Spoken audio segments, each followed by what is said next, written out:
तो hello guys, welcome back to my channel. तो I hope आप सब ठीक होंगे। तो लास्ट पार्ट में हमने देखा था कि झांग से काफी सारे लोग पूछते हैं क्या हो रहा है यहाँ पर, आपसे वो वैम्पायर क्यों नहीं पकड़ा जा रहा है।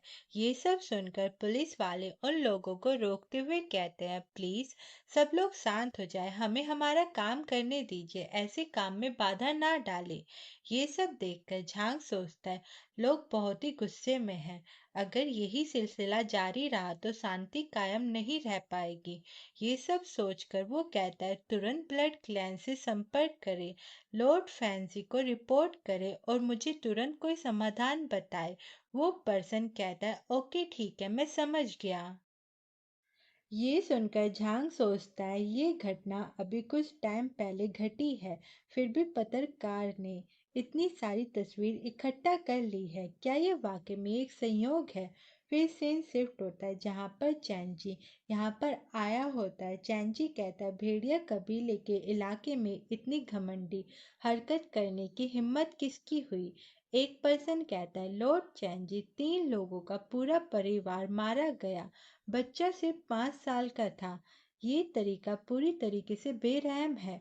वैम्पायर सच में पागल है, बहुत ज्यादा हो गया। लीडर इस मामले की अच्छी तरीके से जांच होनी चाहिए।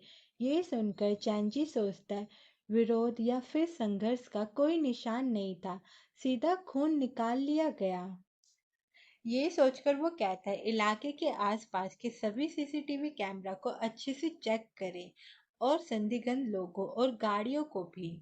ये सब सुनकर सब लोग कहते हैं ओके सर। फिर सीन शिफ्ट होता है फैंसी के दादाजी के ऊपर, जहाँ पर वो कहते हैं हाल ही में वेम्पायर के साथ कई अजीब घटना हुई, बिना टारगेट पहचाने बार बार हमला।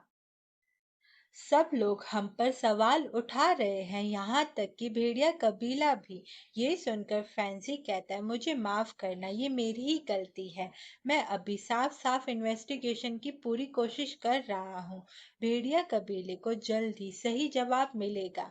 ये सब सुनकर फैंसी का भाई फैन म्यू कहता है उफ, क्या ये तुम्हारी लापरवाही की वजह से नहीं हुआ। तुम्हारी ढील मैनेजमेंट की वजह से वैम्पायर ने कमी का फायदा उठाया। सिर्फ इतने ही मामलों की वजह से पूरा वैम्पायर क्लैन आलोचना का शिकार बन गया और उस वजह से इज्जत भी तेजी से गिर रही है। हमें जल्दी और साफ साफ जांच करनी होगी। ये सुनकर फैंसी कहता है ये मामला बिल्कुल भी आसान नहीं है, मुझे शक है कि कोई जानबूझकर तीनों कबीलों के बीच झगड़ा करवा रहा है, लेकिन असली मकसद अभी तक साफ नहीं है। ये सुनकर फैनमियो कहता है आप झूठ बोल रहे हैं, मुझे लगता है कि आप बस इस काम में अपना दिल नहीं लगा रहे हैं। जिम्मेदारी कहीं और मत डालो, पहले अपने वैम्पायर वुल्फ को संभालो। कुछ दिन पहले तो आपने वुल्फ कबीले का स्वागत भी किया, ये बेकार की बातों में इतनी एनर्जी बर्बाद कर दी। क्या तुम वैम्पायर क्लैन को अंदरूनी तौर पर संभाल भी सकते हो। ये सब सुनकर फैंसी के दादाजी कहते हैं बस बहुत हुआ। क्या तुम्हें लगता है कि तुम अपने भाई से कहीं बेहतर हो। दिन भर बस तुम अपने लवर के साथ घूमते रहते हो, मैंने तुम्हें कोई काम की चीज करते हुए कभी नहीं देखा। वो फैंसी से कहते तुम सही कह रहे हो, इस मामले को बहुत सावधानी से हमें संभालना होगा। हम दूसरों को इसका बहाना बनाकर मुसीबत खड़ी करने का मौका नहीं दे सकते। मैं ये काम तुम्हें सौंप रहा हूँ, इसे ठीक से सुलझाना होगा। ये सुनकर फैंसी कहता है यस। फिर सीन शिफ्ट होता है जहाँ पर फैंसी याओटन से कहता है उन दोनों वैम्पायर की पर्सनल डिटेल फाइल क्या यही है। याओटन कहता है हाँ, उनकी एक्टिविटी रूट और पिछले 3 महीनों में जिन लोगों से उन्होंने कांटेक्ट किया, ये सब उनकी लिस्ट है। फैंजी सर पकड़ के कहता है ओके ठीक है, और पीड़ित के परिवार के लिए मुआवजा दर इसे जल्दी से लागू करे। हमें ईमानदारी और जिम्मेदारियां दिखानी होगी। ये सब सुनकर याओटन कहता है ठीक है, मैं सब कुछ काम करता हूँ। ये बोलकर वो वहां से चला जाता है। उसके जाने के बाद फैंजी सोचता है इस टाइम वुल्फ कबीले को भी परेशानी है, काश वो अभी यहाँ पर होता तो ये बहुत ही बेहतर होता। वो इतना ही सोचता है कि तभी वहां पर चैनची आ जाता है।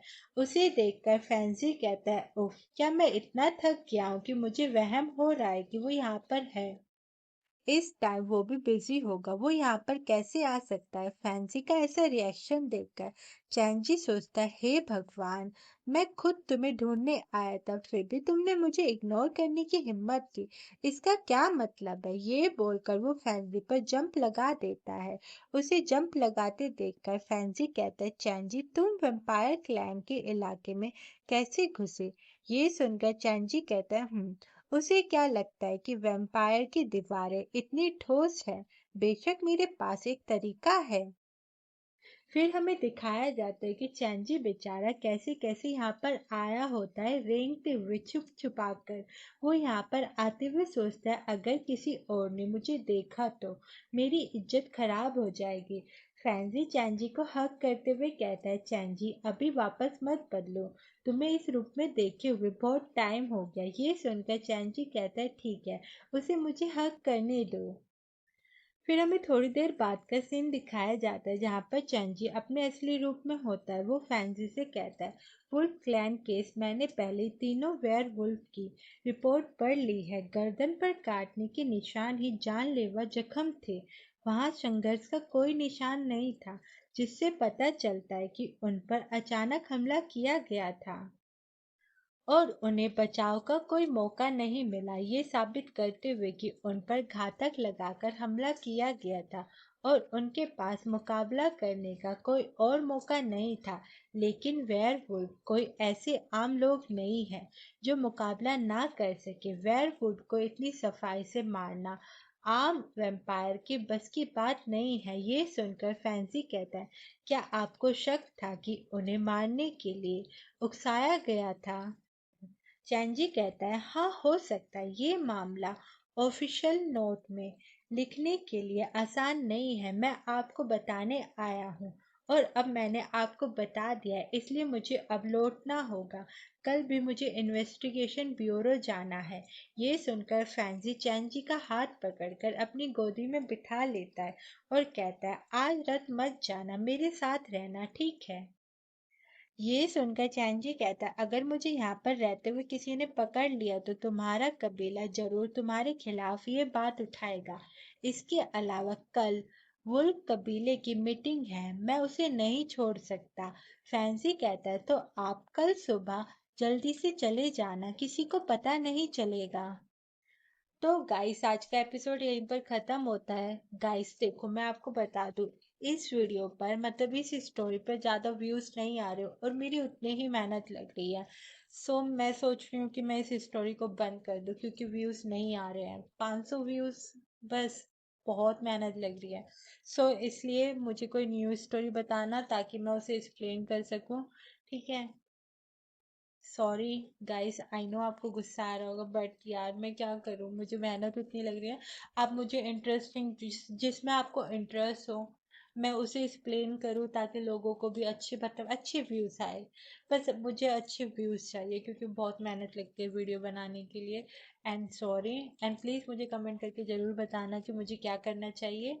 आई होप आपको आज की ये वीडियो अच्छी लगी होगी। अगर लगी है तो प्लीज़ वीडियो को लाइक करना और कमेंट करना।